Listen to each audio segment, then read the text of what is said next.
Assalamualaikum warahmatullahi wabarakatuh. Berjumpa lagi bersama saya di channel Bayu Airbrush Lur. Gimana kabarnya dulur-dulur? Tentunya selalu jaga kesehatan dan jangan selalu jaga imet ya Lur. Oke Lur, di depan saya sudah ada roti, kopi, sama okor. Oke, silahkan dulur-dulur kalau mau mengopi sama saya ya rapatkan saja barisan. Yang jauh merapat, yang dekat mendekat. Oke Lur, di sini kita akan melakukan proses pengecatan atau proses dasar pengecatan ya.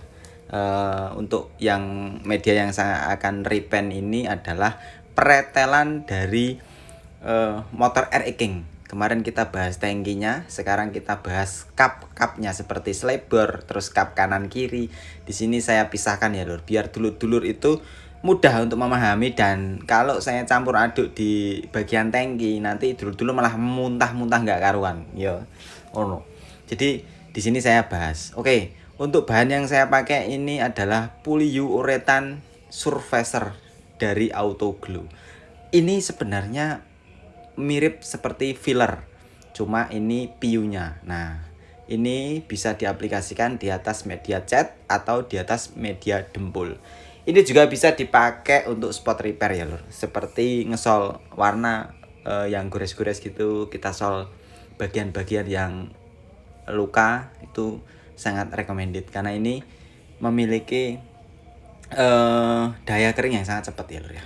Oke, kenapa saya pilih ini? Ya, karena saya ingin mengaplikasikan di atas media cat lama. Ya, walaupun ini dibilang hasil beli dari toko, tetap dia ini kan judulnya cat lama gitu loh ya. Karena kondisinya kurang sip, jadi kita repaint ulang gitu loh. Oke, untuk prosesnya jangan lupa seperti biasa ada silicone remover atau degreaser. Itu kita lap dulu. Fungsinya apa sih Mas? Itu kok selalu disebut di dalam proses pengecatan atau pengekliran.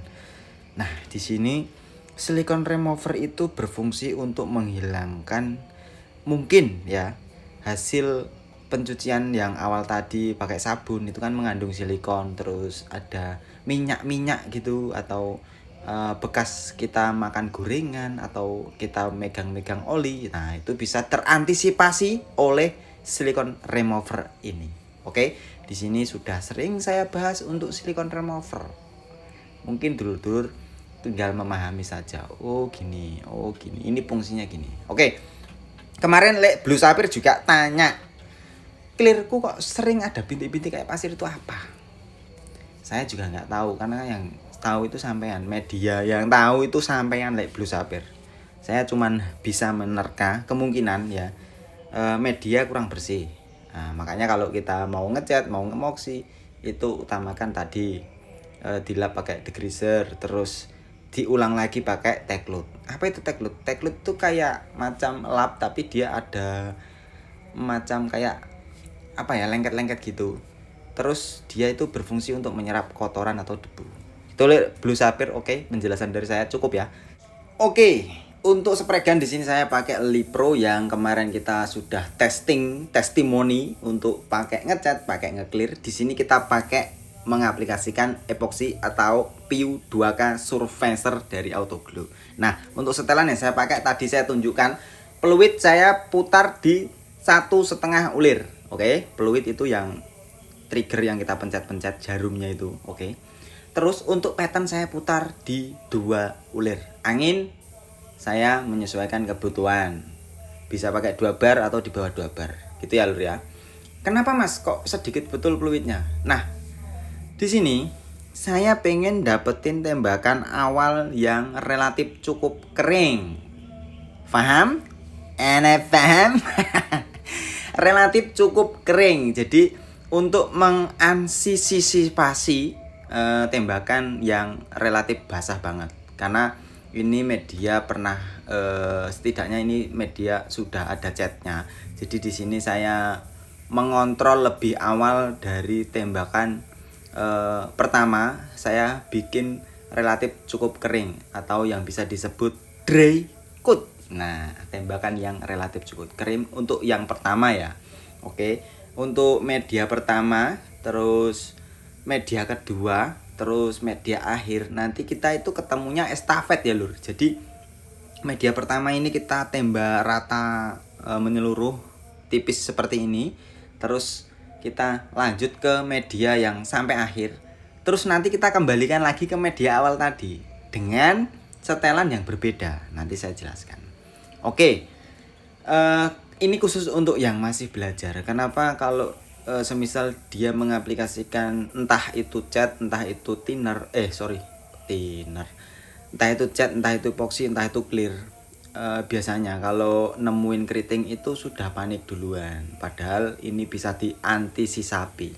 Kalau misalnya kita mau mengaplikasikan epoxy di atas cat lama ya bisa pakai mode ini. Terus kalau misalnya kita mau nge-clear di atas clear atau flow coat bisa pakai mode ini. Itu sebenarnya kalau memang dulur-dulur sudah pintar mengendalikan spray gun ya nggak jadi masalah, nggak usah di style-style seperti ini, nggak jadi masalah. Tapi ini kan kita mau menunjukkan bagaimana sih cara mengantisipasi yang relatif cukup bisa dipahami, khususnya kalangan yang masih belajar ya. Kalau yang sudah senior, sudah di atas awan, mungkin bisa ngopi-ngopi di sebelah di warungnya Mbak Dar sini. Nanti saya datangin di situ. Oke. Ini kita ngobrolin yang masih belajar saja. Nah, oke. Untuk setelan kedua, tadi kita sudah nemuin media akhir ya. Nah, di sini peluit saya tambahin setengah lagi. Jadi dapatnya itu 2 ulir ya. Untuk pattern saya tetap di 2 ulir, nggak saya rubah. Untuk angin nggak saya rubah. Jadi cuman peluitnya saja saya tambahin. Nah, di sini untuk tembakan relatif lebih kenyang lagi dari yang pertama. Nah, di sini tujuannya supaya kita dapetin build film yang ideal. Ketika kita mau melakukan pengamplasan itu nggak rawan yang namanya jebol atau terkikis lebih banyak ya. Oke lur. Kenapa saya pakai spray gun yang Lipro ini? Nah, kebetulan untuk epoxy atau dasar seperti ini, mau primer mau filler itu notabene cukup kental lur. Jadi di sini sangat direkomendasikan untuk pemakaian nozzle yang lumayan besar. Ini nozzle-nya kalau nggak salah 1.3. Jadi ini masih recommended untuk kita pengaplikasian epoxy. Jadi kalau dulur-dulur itu mau ngepoxy ya diperhatikan nozzle, terus jangan pakai nozzle yang kecil, karena kalau kita pakai nozzle yang kecil misalnya 0,8 atau 1 mili, otomatis kita akan merubah mixing rasio yang mungkin awalnya jadi dari 141 jadi 142 atau 3. Jadi di situ kandungan thinnernya makin banyak lur. Jadi kalau kandungan thinner makin banyak, yang kita aplikasikan ini media sudah pernah dicat, takutnya thinner itu penguapannya lambat. Jadi dia sehingga meresap ke bawah, sehingga bisa membangunkan cat yang lama. Gitu lur. Oke, selain nozzle yang harus kita perhatikan, di sini kita wajib juga memperhatikan sanding awal, terutama di bagian media yang sudah pernah dicat. Untuk sanding di sini awal saya pakai 400, berhenti di 600 ya loh. Jadi sanding itu penting karena kalau kita mengamplasnya masih terlalu kasar, relatif kasar. Nah, grit atau baretan itu bisa diresap oleh thinner, jadi bisa mengakibatkan keriting juga. Gitu ya lur ya. Jadi untuk sanding usahakan sampai halus. Gitu ya lur ya. Kemarin ada curhatan teman yang mungkin masih belajar kali ya. Jadi saya tanya pengamplasan pakai berapa, 360, habis itu di epoxy, ternyata hasilnya keriting semua. Nah itu saya kasih tahu 360 balas 400 balas lagi 600, otomatis dia akan halus, dan baretan 360 itu sudah hilang, jadi nggak rawan diresap oleh thinner. Gitu ya lur ya. Sebenarnya ini setelah 1 jam bisa diaplikasikan sanding atau amplas, tapi di sini saya mengaplikasikannya ini sudah malam hari, jadi nanti kita stop, kita lihat hasilnya sementara. Oke lur, untuk proses sudah selesai. Oke ya lur, ini adalah hasil tembakan tadi. Ini sudah kering ya. Ini bisa kita amplas setelah kurang lebih 1 jam. Tapi di sini kita mungkin nggak bisa lanjut untuk malam ini, nanti kita lanjutnya besok ya. Kalau untuk hasilnya seperti ini, nggak ada yang keriting.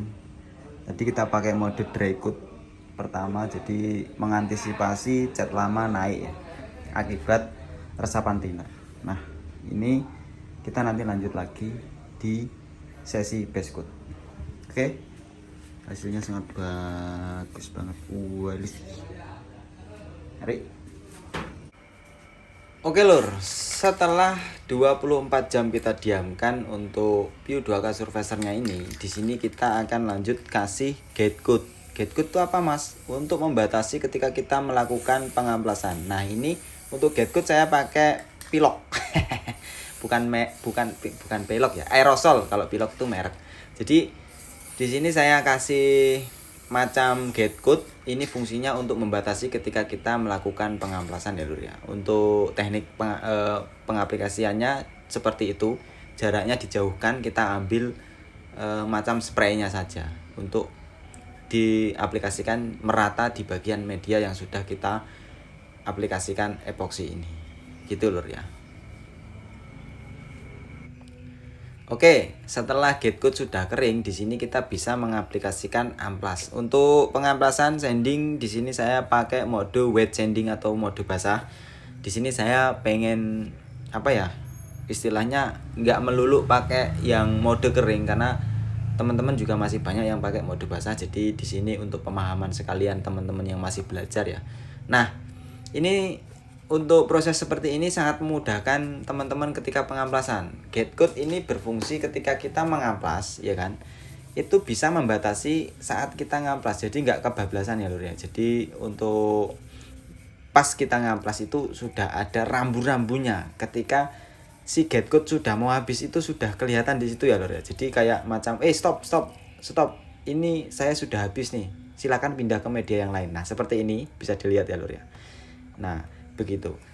Kenapa saya pakai mode yang seperti ini? Karena tangan saya bukan tangan dewa lur, jadi saya usahakan ngeri lur kalau kita capek-capek ngaplikasikan epoxy terus kita amplas jebol sampai ke bawah terus lebar banget, itu sangat ngeri banget.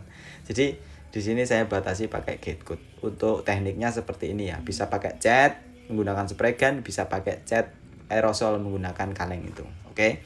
Ini khusus untuk mode basah. Kalau mode kering bisa pakai gate coat yang bubuk atau pakai areng juga bisa. Gitu ya lur ya. Pemahaman gate coat sudah paham ya lur ya. Oke.